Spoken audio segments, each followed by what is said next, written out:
So we can go and vibe. Somewhere we can go and vibe. Just together we could get a little lost in time.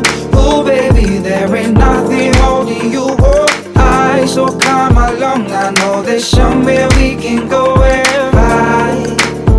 I know there's somewhere we can go and vibe. Just together we could get a little. Is a hot dog a sandwich? Yeah. The best Wi-Fi. Isn't the only requirement just two pieces of bread-like situations and something in the middle? Okay, the best Wi-Fi name you have ever seen? Not Wi-Fi.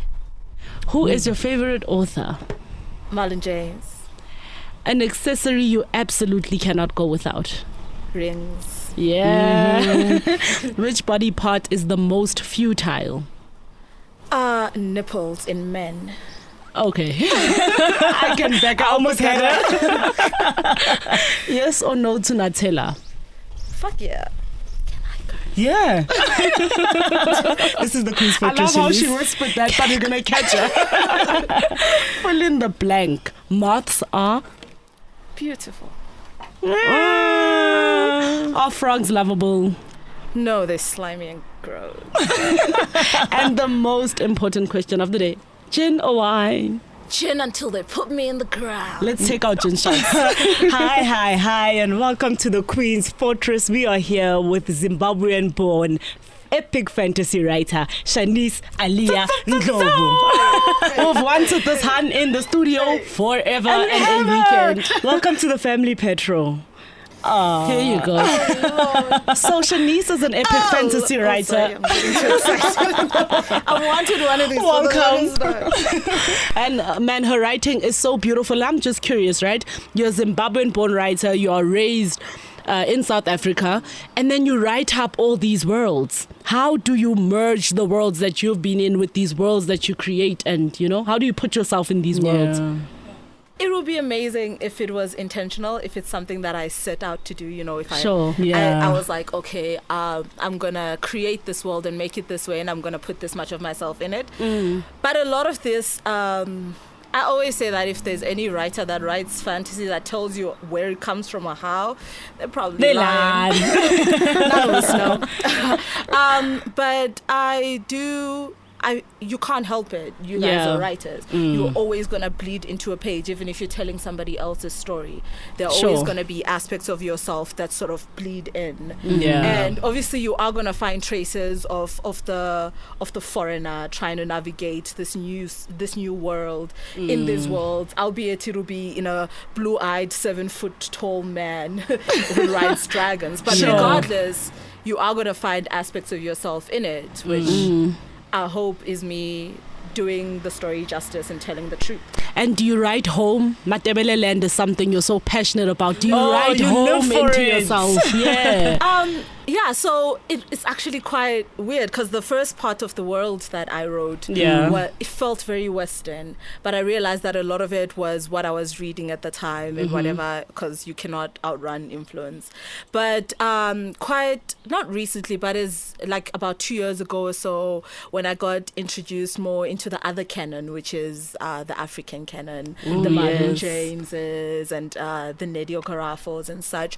I sort of, without realizing, again, a lot of this is very, it's not intentional. I discovered this other part of the world, which is the seasons, which is this continent where everyone looks like us, Beautiful. And and I think it was just a matter of time.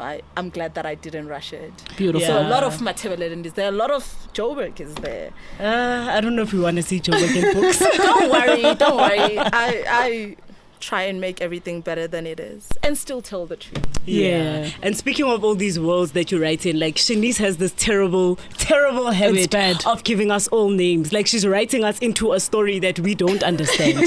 I am Lilith, and I'm Lilith. Yes. I'm Lilith, and this is Lilith, and this is Petro, and someone else is Quentin, and someone else is Helen. Like, where does this come from? Naming is important. Like, you get the name that you earn, right? Okay. What did I earn, Nani? Who's a Lilith? But basically, I believe very much in the power of names, right? Yeah. Patrick Rothfuss says, it's Joanne Harris. She says a thing named is a thing tamed, right? It's once you get like, okay, your name is Lilith, right? Yeah. Lilith was the first woman according to some law, right? Before there was Eve, there was Lilith, but she's the woman that would not bow to Adam, the one that would not lie beneath Adam. Yeah. And you're her, aren't you? Oh, darling, darling. Lilith is from J.R. Tolkien book, right? Sure. It means the elven born, the pretty one, the beautiful Thank one. you. The one that looks the most like elves. And so again, it's the name that you earn, and it gives us it tethers the relationship that we build. It gives us a certain other bond. I love that. I love that. You know, the way you speak actually sounds like a story, you know? Yeah. And she actually sings when she won speaks. like Africa's best storyteller in 2020, y'all. That was like just such a beautiful achievement to see someone that you know and someone whose writing and work you respect get like that respect from other people to like check in and be like, yeah, this girl She's is kind of dope. cool. She's kind of cool, but you speak in stories too. How was that journey? Oh yeah, that was quite strange for me because I hardly ever put myself out there. Accurate. The low consensus there. But I hardly ever do, like in terms of, and I have it's better now, but I had done a deeper version for literature being turned into competition, whether it's poetry, whether it's writing. I loathed it, especially if it was those kind of competitions where popularity determined. Yeah, it's often popularity. And if we're being when honest. work is written for the sake of those finger snaps and for the sake of that, it's just so I felt frustrating. like it was so defeating. Yeah. It took away so much from the art. So you can imagine how much of myself it took to actually. But Put I yourself liked out the there. idea of the African storyteller as a whole because it required you to tell a story that was true to you. Yeah. One of the main requirement was that it needed to be a true story, and I liked that a lot. What story did you tell, Shanice? So the first round, so there were 2 rounds. Yeah. So the first round, I told a story called The Second Time, Okay. which is the second time I had my psychotic break, and the story that actually won is called The First Time. It talks about the first time I had a psychotic break. So this is all about psychotic breaks. It's all about all those little mentals that we don't discuss ordinarily.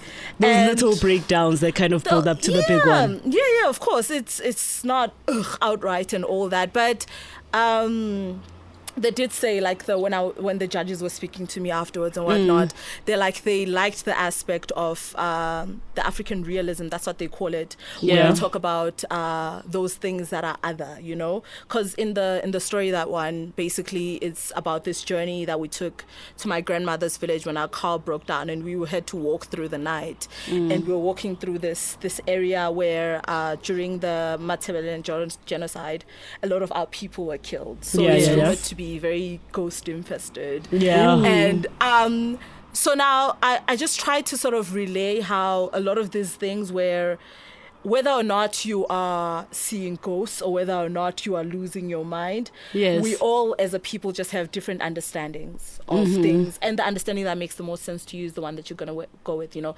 The Western doctors are going to call it a psychotic break. The African people are going to call it or whatever they decide to call it. It's all of us, and I think it's wrong when What do you call it? Okay, so I think it's wrong when we start to decide which one of them is telling the truth. Because both of them are just people trying to make sense of it. But what is your truth? What is your sense? What is your sense of all of this? My grandmother said to me when I got home that night, it's in the story, when they layered me on top of her, and I was sobbing my eyes out. And I asked her, was any of it true? Was any of it real, the things that I saw? She said, do you question the tree that you see outside? And I said, I don't. And then she said, why not? And then I said, because I see it, it's natural. And then she said, you saw this, you feel it. Why real. then do you question it? It's as natural as the tree. Oh my gosh, write a poem about it, Shanice. Have you written a poem about that? I have not. Oh no, You shout owe out us a to poem. you do. Yes, we'll be Can I waiting. ask you to be cocky? What made your story win? What is it that about thing? the hand of Shanice and her writing that made you win? A combination of factors. Okay. I would like to think that I want one. one truth. I don't want a combination. What is that one? What is that sparkling X factor that took it Other to than number the fact one? that I was better than everybody else. Oh, That one was a joke, right? no, she was not joking. I tried very hard Yeah. so the thing, I tried very hard to tell the entire truth. Yes. So the first time, right, when I did the first story, I almost didn't enter the second round, and it was a little conversation that I was having because I felt like it was a betrayal almost. All right, I'm selling basically this truth. It's easier with fiction because in as much as there's you in there, it's made up, or so to speak, or it's not your story, it's somebody else's. Yeah. But it felt like I was selling my pain, Yeah. basically, and that was so. I felt if I'm gonna do it, I'm gonna tell the whole truth, exactly as I see it, as I felt it. And what's beautiful is that most of us can find ourselves in that truth. That you just wanna. You write truth so beautifully, you know, and keeping things to yourself. Don't get me wrong, some things are personal, but to write them down and give them to us gives us that chance to find ourselves in this work. So shout out to you and thank you. Are we not all to an extent though selling our pain? We all stand up on stages and sell tickets to let you know, hey, I'm not okay. Yes, of course. And they Little cries for And they snap. exactly. But that's the one, like the first book. Thing is, Stephen King has an amazing book called On Writing. Yes. And the first things that he says is, you have one duty as a writer, whatever it is that you write, whether you're a good writer or a bad writer, as long as you sit down and you put words on a page, and that is to tell the entire truth. And nothing but the truth. And as you said, when you start doing that, of course, because we are both human in Absolutely. this world, Yes. you are going to find yourself in it. It's so amazing how crazy Stephen King is now that you bring him up. And I find we're all on myself Stephen in King his right now. books. In all his madness. Is Is it possible that I'm in this madness? Yes. I'm actually on Mr. Mercedes right now. You just finished I Pet just finished Pet Sematary. Sematary. Pet Sematary was spooky. And I love him. And speaking of all these writers and different works that come from artists from different places or writers from different places, are you writing for the South African market? Where is your epic fantasy going? Is it for us? So it was a thing basically. I'm sure we've had this conversation a long time ago, but basically there was a time when I was just writing a whole lot of stories and I just had them and I wasn't doing anything with it, and I was getting asked a lot, are you gonna publish, and I was very worried about publishing it in South Africa because I'm like, nobody's gonna get it. Who's gonna read Who it? am I writing it for? Exactly. Like nobody's gonna understand, right?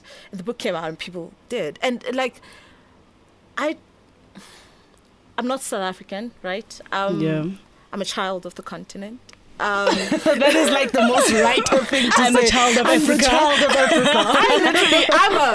When people ask where I'm from, I say Southern Africa because I was born in Zimbabwe. I was educated in part in Botswana. I was educated in South Africa.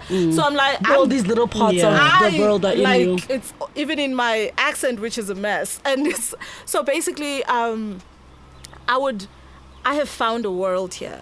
Yeah. And in this world, it's not just one continent or one country.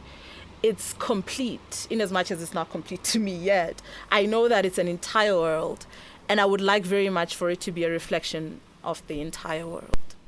In your little world, reflecting that. I love that. That's beautiful. You know, you speak like a poet. You speak do. like a lot of things. And you run into poetry a lot.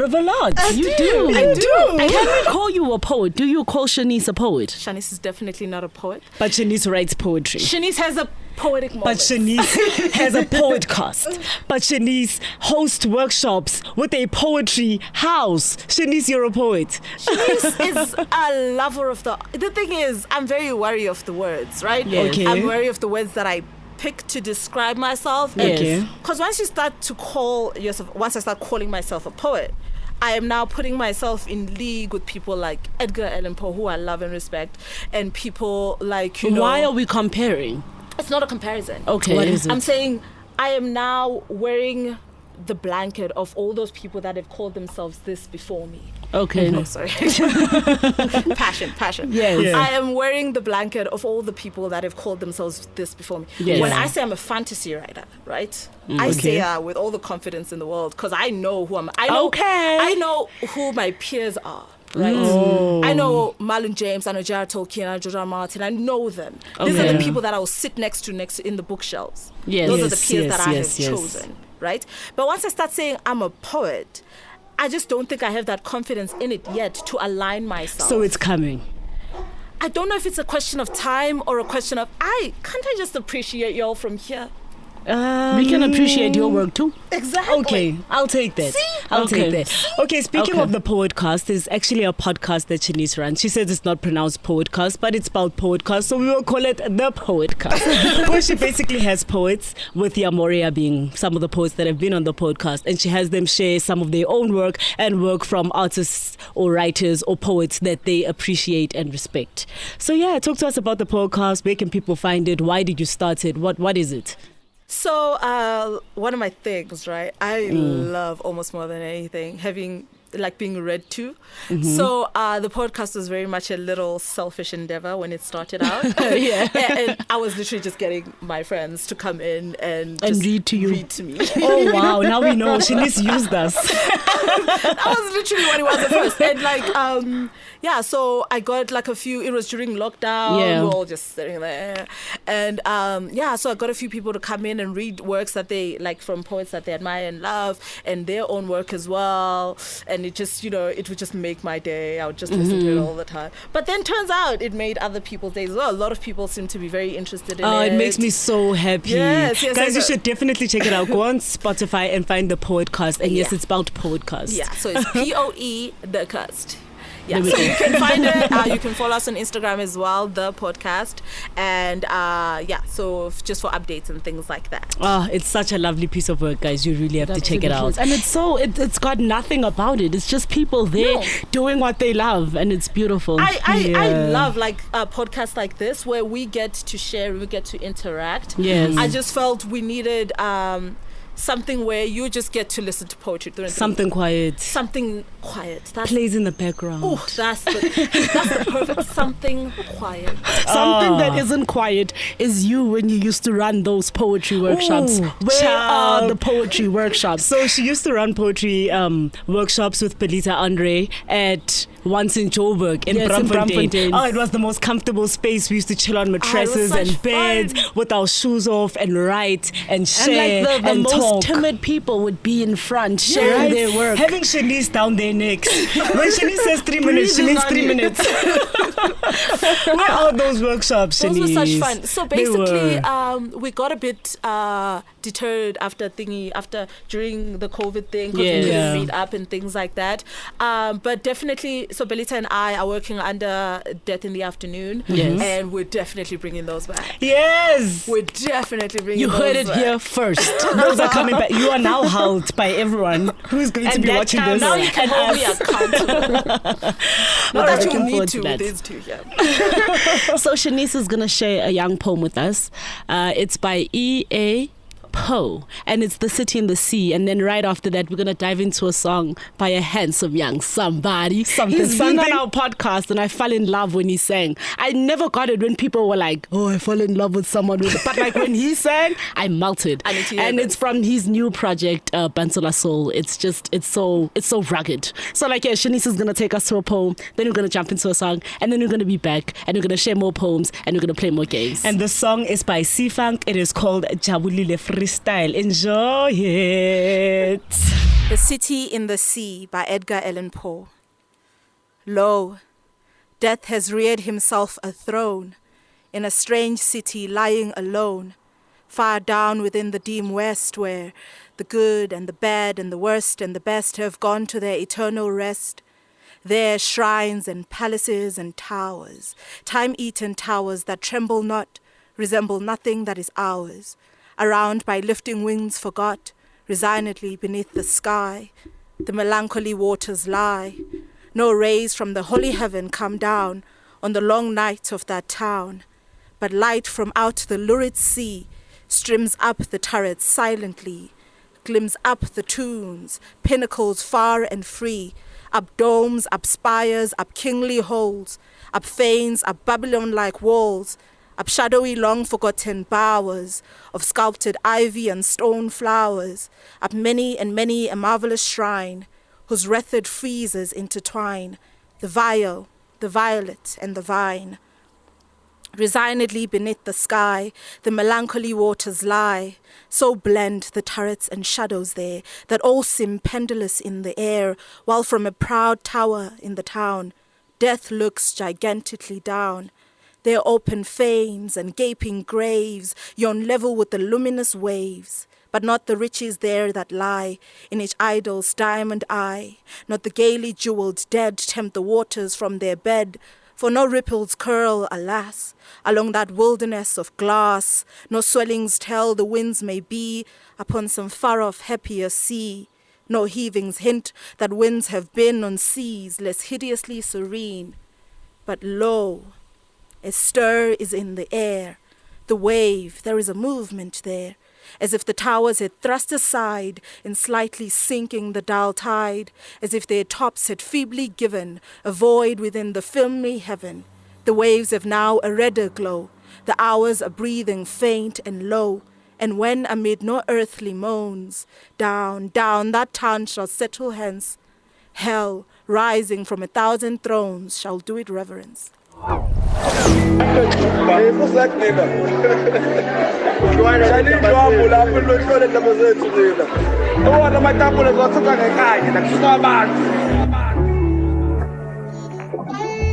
Bangihlekise vele nawe uyazi ngiphanzulu bathuka bengibona ngisacula wangigcina vele wena ngisafathuza saskima udimba umuntu engakaphuzi wona lapho izinto zami ngiyazibona lapho kulezi nsuku ngizama kakhulu intwana ayithuli inhamba ayidluli ikhanda alizuli nemama liyabuya focus on the business of the boathouse I can't lie, I got something to show now a gun so the shit that I can grow now.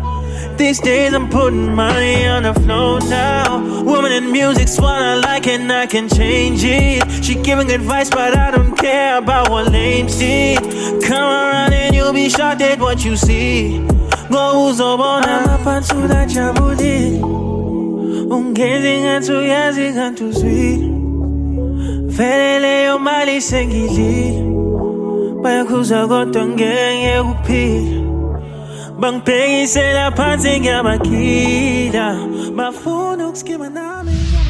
And welcome back to The Fortress. We are still here with epic fantasy writer and author Shanice Alia.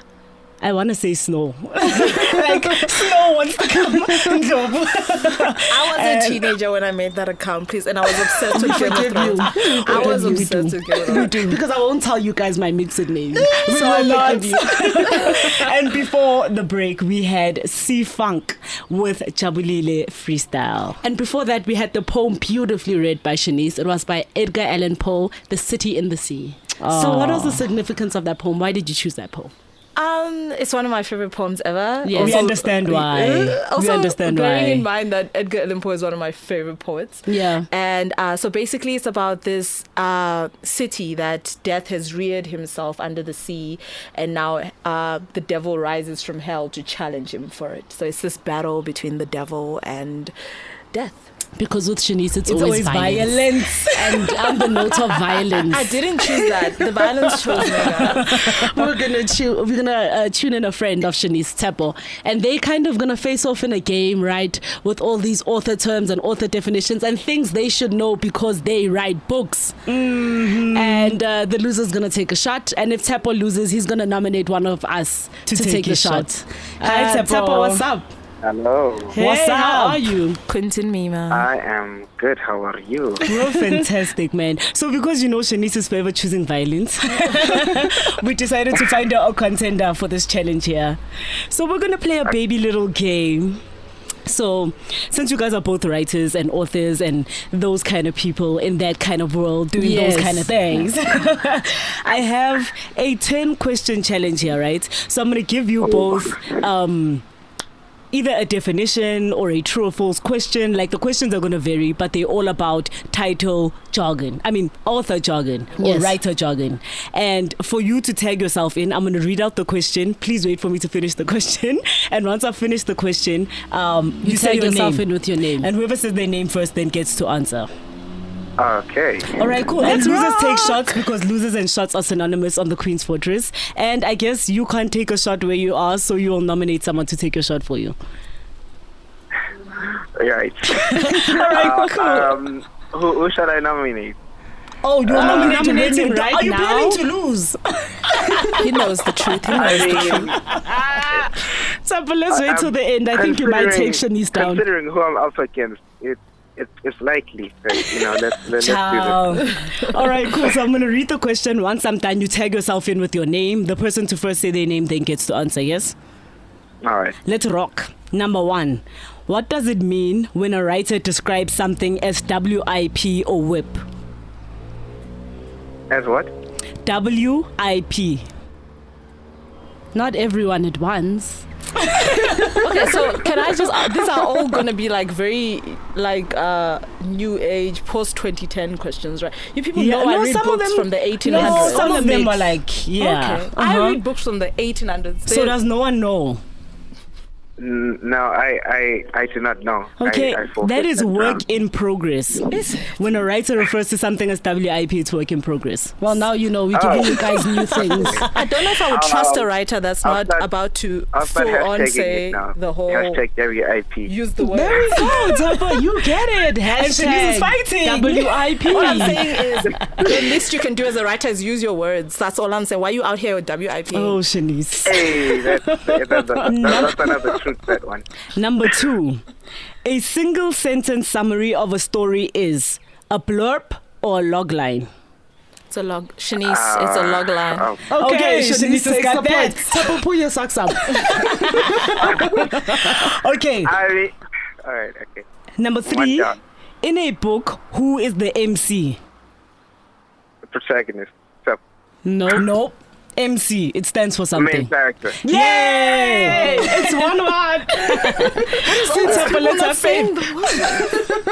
Okay, number 4.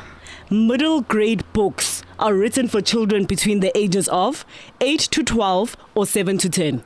Shanice, Yes. 8 to 12. Wait, Yes. which one? Little? It's too late. It's too late, too little, too late. Let it go.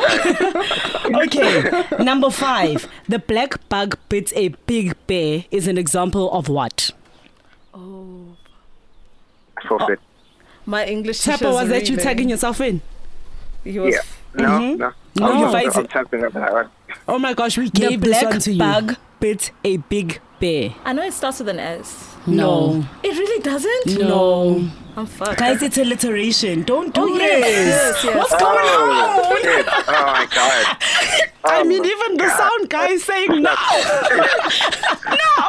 All right, number You 6. should quit Quintimira. The number of words in a manuscript is called what?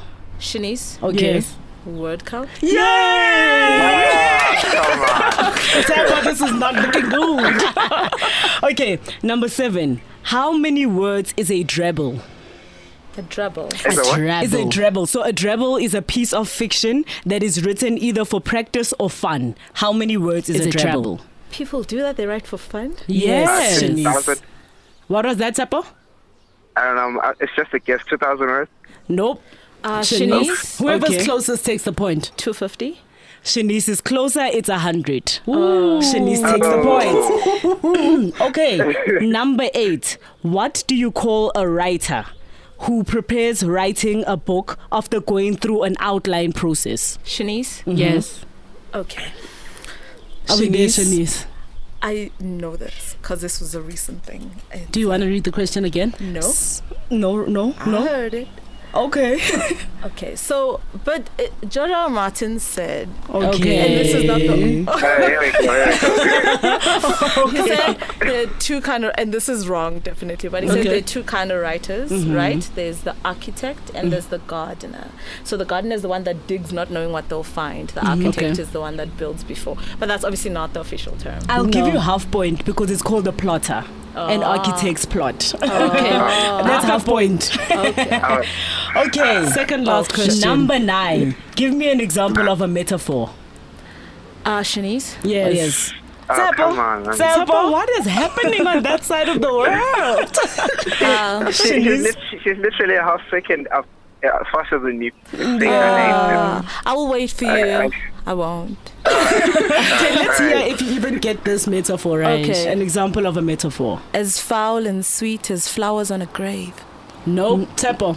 It's really Wrong. not. Nope. Wrong. Tsepo, let's wrong. Give us an example of a metaphor. An example of a I didn't hear metaphor. what Shanice said. It doesn't matter what Shanice said. It She was was wrong. She will Give lead us you an astray. example of a metaphor. This Let's is get your another chance, Tsepo. try.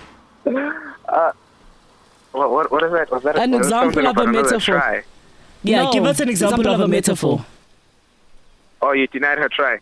Yeah, Yes. it was wrong. All right. Gosh, they're all escaping my head right now. Tsepo, don't let us give Shanice this half point. Yeah. Just give her the half point. Okay, Shanice Okay, takes Shanice the gets the half half point point. because I gave you a that was clue. a simile. Yeah. You use the word as. Yes. Yes. Yeah. Okay, and this is the last question. True or false? HEA stands for hero enters action. That doesn't sound true. Shanice, false. Yes. False. False. And Shanice gets that point. It actually stands for happily ever after, which is a lot worse. Okay, Tsepo, nominate someone to take your Very shot. true. Tsepo, nominate someone to take your shot. How many? Nominate someone to take your shot. There are 3 of them. Because losers How many- take shots. Oh, I'm throwing Fumane under the bus. I should have known. You should have known. So much for friendship. Tsepo, thank you so much for joining us. It was it's lovely a having you pleasure. on the Fortress. Have a beautiful day, darling. Bye. So should you? Alrighty. So, speaking of the beautiful work that Shanice brings to the world, we have baby Pride of Noonlay here. Pride of Noonlay is Shanice's firstborn baby, and it is one of the most beautiful books you will ever read. So, Fumani's going to do a little reading from the story Pride of Noonlay, which is the title. Yes. She always smiled of home.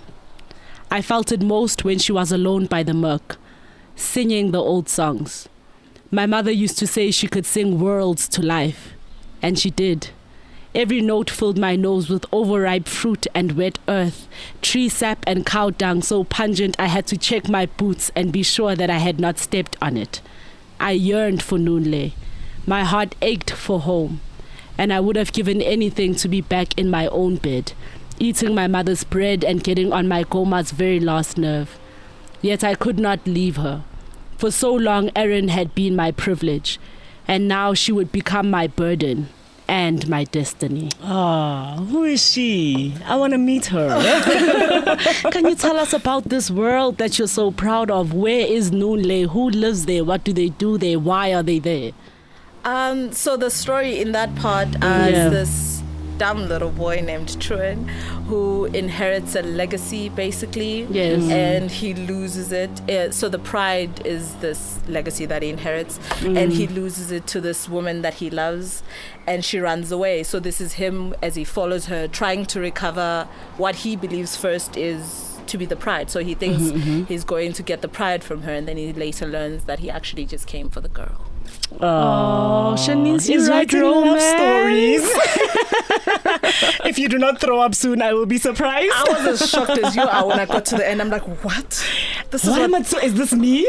this is a romance? I Oh, thought and I I was love writing the a little inscription that you put your for Yamoria. Oh, this is what the book looks like. Like, this is such a beautiful cover. The little inscription that she has for Yamoria is for Yamoria, and this friendship that has bones, and this book that marks the beginning. Oh, guys, Shanice, I love you so much. Oh my goodness. All right, so we know that a lot of people are sitting on top of manuscripts and they don't know what to do with the manuscripts. Yeah. They don't know where to take it, who to call, who to talk to. What are the steps or the beginning steps that you would give to someone who's sitting on top of a piece of writing that they don't know what to do with? So obviously the first step is to decide what kind of writing it is, right? So if it's a poetry collection, or if it's a short story collection, if it's a fully fledged novel, if it's fiction or nonfiction, you have to make a decision as to what kind of writing it is. And once you've done that, then you have to do your research as to where you can send it, the places that are willing to accept that kind of work. Because it's not everywhere that you can send a poetry collection. It's not everywhere that you can send a short story collection. But there are definitely places galore, right, that are willing to take that kind of work. It's just a question of research. And a lot of these places do have open calls at a certain time. And so you just submit to a bunch of places at once. And you let them know, obviously, in your cover letter that this is a multiple submission. You've sent it to a bunch of places as well, so that they're aware. But it's just a question of making a decision what it is that you write and where it is that you would like to see it. So basically finding your market. Absolutely. All right. And then where is this baby's home? Like, where do you see this going? So the Pride of Noonlay is a glimpse. I would like, it's a window. Okay. It's a window. So the when I first stumbled into this world, right, the idea, I didn't write short stories. I thought I was just going to go straight into the novel. I don't know what I thought I was. But I thought I was going to You must have been high. Oh my God, I must have been high. But I thought I was just going to go straight into the novel, right? But I realized that I just don't know enough of this world. So that's when I started writing short stories. And the idea was to write a short story in each continent, just as a way for me to get to know it, to sort of you don't walk into a bar knowing where everything else is. You discover it with the reader, right? I discover it with you. Like, that's where that is. That's where. So that was the idea. That was the point of the Pride of Noonlay. So each of the stories takes place in a different continent. And it was a window, as I say, into what hopefully the novel will be. So there's a novel that is coming, which is what can I say? Now I'm into excited. the journey of Make it Noonlay. thick. It's gonna Yeah, this is not thick enough. This She needs a little booty on her. I'm sorry, but do you guys know any thick We windows? need some chunk in the trunk. Yes. Don't worry. We're gonna have a fully fledged double door. Speaking of other worlds, actually, and windows into other worlds, you had the pleasure and the pain of going through Myesha Jenkins' old works, her books, the things that she has. Please tell us about that. Like, I love that And woman what so gems did dearly. you find? So it was the strangest thing. So basically, I'm quite ignorant when it comes to the South African industry. I just know y'all because like you're in my face. Obviously, I know there's people around me. Yes. So when Philippa de Villiers asked me if I would be willing to archive Myesha's works at her house when she's there, I'm like, yeah, sure, because I didn't know I don't think I would have agreed if I knew the extent of her. Like, It's a lot. And then I get there and there's this, I got to discover like this monster of a woman. And like, and it's weird because the first thing she said to me was like, one of the first things anyway was, I'm still in this fight. I don't want you to think that I'm giving up. I'm still fighting. And every day was a discovery there. Myesha. Every day was a discovery. And like, it was. I think the one thing I'll never forgive myself for is not going to see her. She'd said Yamoria in one of her last days. Yes, she did. And we just didn't Myesha, go. we love you. We love Wherever you, you beautiful. are, we love you. And she we hope you're was resting well. amazing. Like she was. It was crazy. One of for the me. kindest spirits I ever came across. It just emanated from her, and It's just in like her face. she and kind it's of took you into this blanket with her, right? And you just vanished into her spirit. I love calling her Mai because that's what she felt like. And you know your own little piece of person. And there are people that play at being certain things, right? She was the real deal. Like she was the activist. She was the poet. She was the woman that wanted to make space. Honestly. She wanted to make space for and she all spoke of us. with her hands the way you do. No, beautiful baby. They don't make them like that no more. Girl. Where can we buy your book, Shanice? So you can get it at any bookstore if you go in there so if you can find it on the rack, you can let them know and they'll order it for you. Okay. So, or you can get in touch with me on the Instagram, Shanice alias Snow. Slide into the DM. The snow that they were making fun of. I was obsessed with Game of Thrones. Okay, cool. So you can order it. You can send a DM, or you can just basically get it at any bookstore. You can order it on Amazon or on the Mojaji Books website. And why would we get Pride of Noonlay? You would get it because there's a hunger. There's a there's room in this, like in our literary industry, in like fiction writing, for writing that is new, that is other, that is not like anything that has come before. Yeah. And I don't think it would be boastful to say that I've tried to do that here. It's not every day that you meet people that look like that, us, in this world where you would ordinarily find blonde hair, blue eye babies. I think for me, Shanice, you're such a representation of what a black woman can be. And I also hope look that who's talking. I mean it. I hope that this baby just grows and we see ourselves doing great things, We have that representation and that picture to look at, to be like, look at what this black woman is doing. Congratulations. Thank you for sharing this with us. Yes. Where can we stalk you? What if like your future somebody is seeing you today? Like, I'm not sure that's what Shanice is looking for. Leave Shanice alone. She wrote a love story. If it comes in a bottle, she wrote maybe. a love story. If it comes in a bottle, definitely. Where can we stalk you, baby? So I'm not very, obviously I'm terribly old school, but you can find me on Instagram, Shanice alias Snow. And Facebook, is that the only place you're letting us find you? Yeah, I'm not on Twitter. Can we order your book online as well? Are there any platforms? You can get it on Amazon. You can get it on the Mojaji Books website. All right. And if you're international, you can get it on African Literary Books, I think it's called. Baby, we international? We have to be. And also make sure to get onto Spotify and check out the Poetcast to have a little piece of Shani. Is it a piece of you? It takes a lot out of me, so I have to believe a lot of that goes somewhere. So yes, just a little, as she said, it's a piece of quiet. Yeah. Just like 5 minutes of utter serenity. Yeah, and to find us, we are Yamoria on Facebook, we're Yamoria on Instagram and Twitter, and on YouTube, it's She Yamoria. Yes, thank you so much for tuning into The Queen's Fortress. Shanice brought herself, and it was beautiful. Oh, thank you for Shanice. having me. It's The Queen's Fortress!